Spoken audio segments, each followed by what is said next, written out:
Speaker YouTube channel ती सुनन दिन भर रो खबर पढ़ुचन हेमंत कुमार महापात्र। बरगढ़ रो विश्व प्रसिद्ध धनुयात्रा आज नु मूल हेइछे।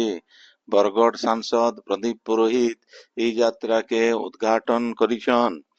उग्रसेन महाराजଙ୍କ निर्देश अनुसार धनुयात्रा महोत्सव कमिटीर संपादक सुरेश पर शतपथीଙ୍କର अध्यक्षता थी राज्यसभा हेइतिला। बरगढ़ सांसद इटा उद्घाटन କରିଥିଲେ। विधायक अश्विनी षडंगी, इराशिष आचार्य, नेहार रंजन महानंद, विधायिका वर्षा सिंह बरिया, धनुयात्रा कमिटी सभापति जिलापाल आदित्य गोयल, एसपी प्रहलाद स्वाय मीना, पौराध्यक्ष कल्पना माझी उद्घाटनी उत्सव थी जोग देइथिले। इतार आगोनु बरगढ़ सहर गांधी चौक नु गोटे सांस्कृतिक शोभायात्रा बाहरी थिला। धनु यात्रा लगी मथुरा नगरी साजिथिबा बरगढ़ सहर गजगजी जाउछे। सहर रो हाटपदा पड़ियान, राजदरबार आउ निशामणी स्कूल पड़ियान रंगमहल तैयार हिचे। गोपपुर कार्यक्रम लगी अंबापाली भील सजेई हिचे। ओडिशार समृद्ध कला आउ संस्कृतिर वार्तावह धनुयात्रा खाली गुटे महोत्सव थी सीमित नहीं रही। इटा आमर परंपरार प्रतिनिधित्व करुछे। कलाकार मानकर निखुण अभिनय आउ कंस महाराजଙ୍କର आदेश महोत्सव के जीवंत रूप देवार सहित राजा रजोड़ा अमल रो सुरता करासी। राष्ट्रपति द्रौपदी मुर्मू विश्व प्रसिद्ध धनुयात्रार शुभेच्छा जनैकरी विशाल मुक्ताकाश रंगमंचर अनन्य परंपरा ई महोत्सव के देश विदेश नो गुटे स्वतंत्र परिचय आनी देइछे बोली कहिछन। 1915 मसीहा न बरगढ़ माफिदार गंतिया लक्ष्यपति दास पौरोहित्य आउ सेतेबेलर तलीपड़ा बस्तीर कांगाली नायक मेरू दास धन प्रधान यदुमणि सराफ नेतृत्व धनुयात्रार परिकल्पना करा जाइथिला। बिना टीवी आउ सिनेमार जमाना थी दुईटा खरीफ चाषर मझी थी समय काटबार लगी खास करी समाज रो किछि तल स्तरर उद्योक्ता माने हेमाली गुती श्रमिकंकर उद्यम नो प्राण पाइथिला धनुयात्रा जेनटा की मझी थी 4 थर बंद हेइथिला। स्वाधीनता उत्तरु 1947 नो मूल हेइतिबा धनुयात्रा आज तक चालीछे।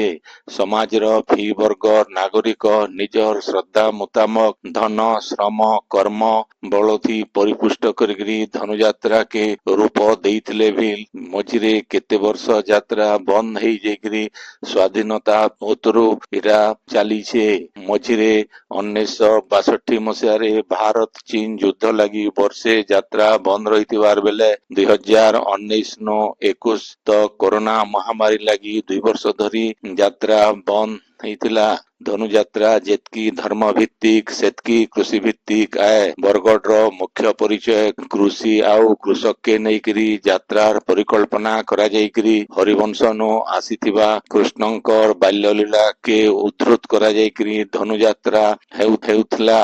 संभवतः पौराणिक आकर्षण लगी ई यात्रा आज तक बची रहीचे। बड़ भाई हल लंगलधारी बलराम को कृषि प्रतीक भावे नेले सान भाई कृष्ण को शांति मैत्री प्रगति समृद्धि आउ न्याय प्रतीक भावे ग्रहण करा जायसी। आउ तार सहित कंस राजांकर राजूति आउ बध के पराधीनतार स्वाधीनतार रास्ता के सूचाइस्थिसी। सेथि लगी धर्म भित्तिक भावे धनुयात्रा प्रतिष्ठा पाइथिले भी साधारण लोक रो कर्म के इतार उपसंहार अंगुली निर्देश करुथबार नो धर्म वर्ण निर्विशेष थी इटा लोकप्रिय हेइ पारिछे।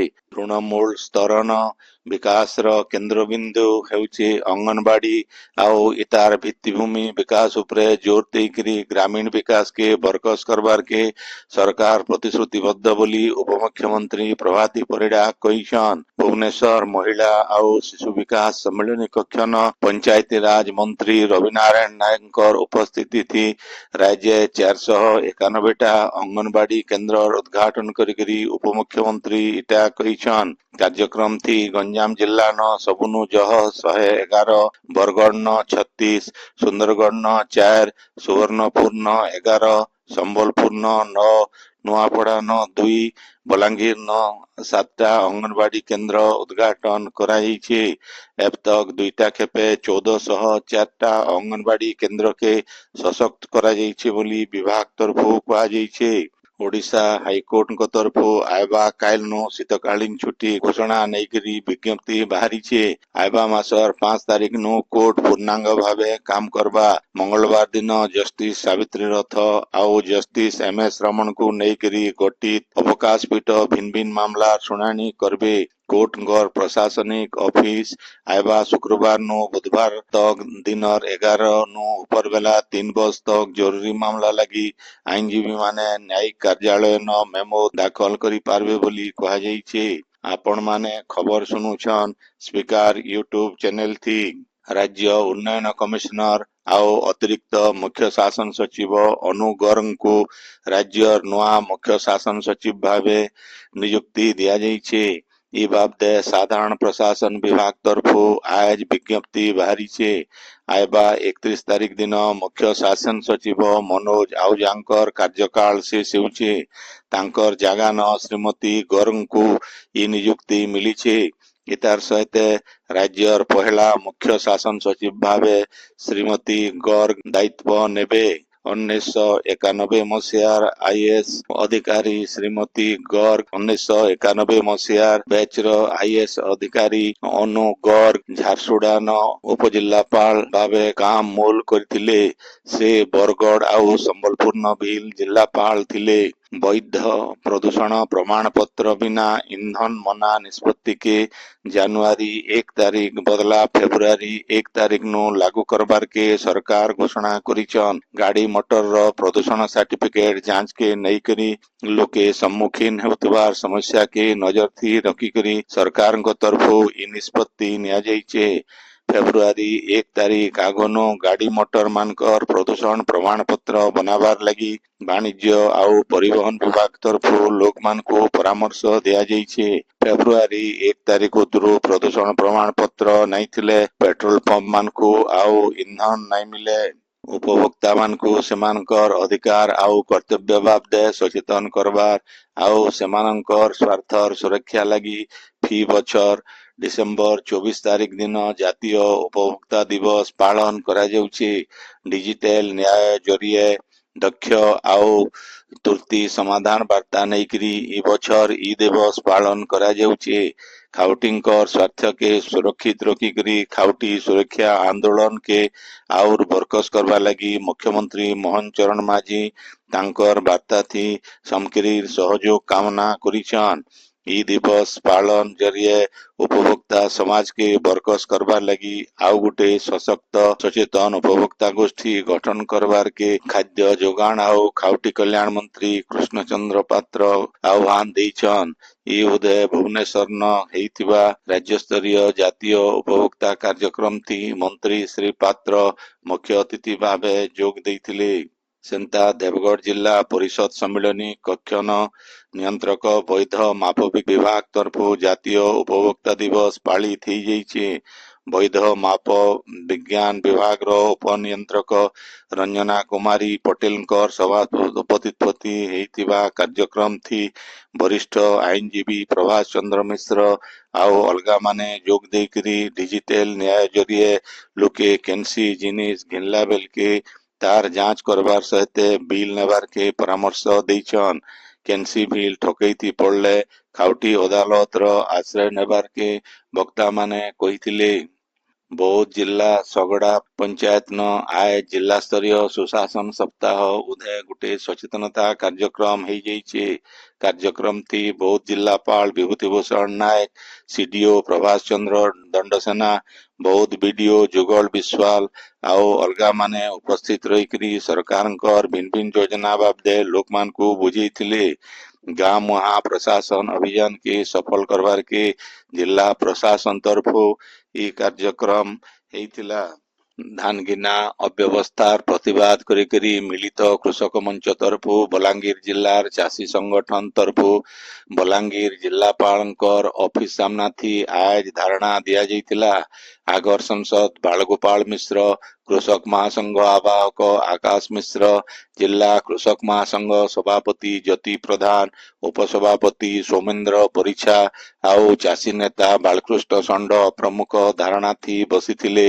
7 ଦିନ ଭିତରେ ସୁରୁଖୁରୁଥି ଧାନ ନାଇଁ ଘିନା ଗଲେ ଚାଷୀମାନେ ବଡ ଆନ୍ଦୋଳନ କରିବେ ବୋଲି ସଂଘ ତରଫୁ ଧମକ ଦିଆଯାଇଛି। ଇ ଉଦୟ ମିଳିତ କୃଷକ ମଞ୍ଚ ତରଫୁ ରାଷ୍ଟ୍ରପତିଙ୍କୁ ଅତିରିକ୍ତ ଜିଲ୍ଲାପାଳଙ୍କ ଜରିଏ ଗୋଟିଏ 12 ଦଫା ଦାବିପତ୍ର ଦିଆଯାଇଥିଲା। ଝାରସୁଗୁଡ଼ା ଜିଲ୍ଲା ପରିଷଦର ଗୋଟିଏ ବୈଠକ ସଭାପତି ତୁଳାବତୀ ମିଞ୍ଜଙ୍କର ଅଧ୍ୟକ୍ଷତାଥି ହେଇଯାଇଛି। ଏଥି ଭିନ୍ନ ଭିନ୍ନ ବିଭାଗର କାମକାଜର ଅଗ୍ରଗତିର ସମୀକ୍ଷା କରାଯାଇଥିଲା। ସେନ୍ତା ସଭ୍ୟମାନେ ବୈଠକଥି ଦେଇଥିବା ମତାମତ ଉପରେ ଆଲୋଚନା କରାଯିବାର ସହିତ ସେମାନଙ୍କର ତଦନ୍ତ କରାଯାଇ କରି କାର୍ଯ୍ୟାନୁଷ୍ଠାନ ନେବାରକେ ବୈଠକଥି ଯୋଗ ଦେଇଥିବା ଜିଲ୍ଲାପାଳ କୁନାଲ ମୋତିରାମ ଚୌହାନ ଅଧିକାରୀମାନଙ୍କୁ ନିର୍ଦ୍ଦେଶ ଦେଇଥିଲେ। ବୈଠକଥି ବିଧାୟକ ଟଙ୍କଧର ତ୍ରିପାଠୀ, ଜିଲ୍ଲା ପରିଷଦର ମୁଖ୍ୟ ଉନ୍ନୟନ ଅଧିକାରୀ ବିଶ୍ୱରଞ୍ଜନ ନାୟକ ପ୍ରମୁଖ ଯୋଗ ଦେଇଥିଲେ। Sambalpur settlement officer senior revenue assistant Basudev Bhoi ଆୟନୁ ଅତ୍କା ସମ୍ପତ୍ତି ଠୋଲ କରିଥିବାର ଅଭିଯୋଗଥି ତାଙ୍କର ଘର ସହିତ 4ଟା ଜାଗାନ ଭିଜିଲାନ୍ସ ବିଭାଗ ତରଫୁ ଆୟ ଚଢାଉ କରାଯାଇଛି। ସମ୍ବଲପୁରନ ତାଙ୍କର ଅଫିସ, ଚାରଭାଟିର ଘର, ବରଗଡନ ତାଙ୍କର ପୈତୃକ ଘର ଆଉ ଗୋଟିଏ ଘର ଉପରେ ଭିଜିଲାନ୍ସ ତରଫୁ ଏକା ସାଙ୍ଗେ ଚଢାଉ କରାଯାଇଛି। ଚଢାଉ ବେଲେ ବରଗଡନ 12ଟା ଆଉ ସମ୍ବଲପୁରନ 4ଟା ପ୍ଲଟ ଥିବାର ଜଣା ପଡିଛି। ଏତାର ଛଡା 11.5 ଲାଖ ନୁ ଅତ୍କା ଟଙ୍କା ବ୍ୟାଙ୍କ ଆଉ ଇନ୍ସୁରାନ୍ସ ଥି ଜମା ଥିବାର, ଗୋଟିଏ 4 ଚକିଆ ଗାଡି ଆଉ 4ଟା 2 ଚକିଆ ଗାଡି ଥିବାର ଜଣା ପଡିଛି।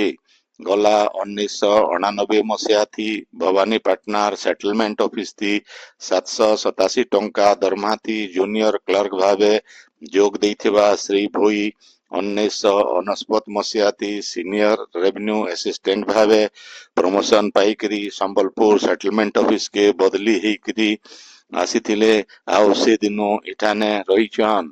ଶିକ୍ଷକ ଶଶିଭୂଷଣ ମିଶ୍ର ଲେଖିଥିବା ବହି ଭଞ୍ଜ ନନ୍ଦିନୀ ବରଗଡନ ଆଜ ଉନ୍ମୋଚିତ ହେଇଯାଇଛି। ଜର୍ଜ ହାଇସ୍କୁଲ ସମ୍ମିଳନୀ କକ୍ଷନ ଅକ୍ଷୟ କୁମାର ଭୋଇଙ୍କର ଅଧ୍ୟକ୍ଷତାଥି ହେଇଥିବା ଗୋଟିଏ ଉତ୍ସବଥି ବିଧାୟକ ଅଶ୍ୱିନୀ ଷଡଙ୍ଗୀ ବହିକେ ଉନ୍ମୋଚନ କରିଛନ୍। ପ୍ରାଧ୍ୟାପକ ରବୀନ୍ଦ୍ର ପ୍ରଧାନ ଆଉ ପ୍ରଧାନ ଶିକ୍ଷୟିତ୍ରୀ ଶାଶ୍ୱତୀ ଦାସ ଇଥି ସମ୍ମାନିତ ଅତିଥି ଭାବେ ଯୋଗ ଦେଇଥିଲେ। ପଞ୍ଚାୟତ କଲେଜର ଅଧ୍ୟାପକ ଡକ୍ଟର ଶେଷାନ ବିଶି ବହିର ସମୀକ୍ଷା କରିଥିବାର ବେଲେ ତରୁଣୀ ସେନ ପ୍ରଧାନ ସ୍ୱାଗତ ଭାଷଣ ଆଉ ଭୁବନାନନ୍ଦ ପ୍ରଧାନ ଧନ୍ୟବାଦ ଦେଇଥିଲେ। ଏ ଉଦୟ ଜର୍ଜ ହାଇସ୍କୁଲର ଆଘର ପ୍ରଧାନ ଶିକ୍ଷକ ଗଜେନ୍ଦ୍ର ପ୍ରଧାନଙ୍କୁ ସମ୍ମାନିତ କରାଯାଇଥିଲା। ଝାରସୁଗୁଡ଼ା ଜିଲ୍ଲା ବନ୍ଦବାହାଲର ଧନୁଯାତ୍ରା ମହୋତ୍ସବ ଲାଗି ଆଜ ଶୁଭସ୍ତମ୍ଭ ସ୍ଥାପନା କରାଯାଇଛି। ଇତାର ଆଗନୁ ବନ୍ଦବାହାଲର ମୂଳ ଗାଁ ଗୋପପୁରନୁ ଗୋଟିଏ ଶୋଭାଯାତ୍ରାଥି ଗାଁର ମାଉଲି ଦେବୀଙ୍କୁ ଭୀମଗୁଡାକେ ଅଣାଯାଇଥିଲା। ପଛେ ଗୋପପୁରନ ଭିଲ ଧ୍ୱଜା ଲଗାଯାଇଥିଲା। ସେନ୍ତା ମଥୁରା ନଗରୀ ବନ୍ଦବାହାଲ ଡିଏଭି ପଡିଆନ ଧ୍ୱଜା ସ୍ଥାପନ କରାଯାଇଥିଲା। ବନ୍ଦବାହାଲ ଗାଁର ମୁଖ୍ୟ ସଞ୍ଜୟ କୁମାର ସିଂ ଇଥି କର୍ତ୍ତା ହେଇଥିବାର ବେଲେ ଗାଁର ଝାକର ଟଙ୍କଧର ନେଟି ଆଉ ପୂଜକ ନରେନ୍ଦ୍ର ପୂଜାରୀ ପୂଜା କରିଥିଲେ।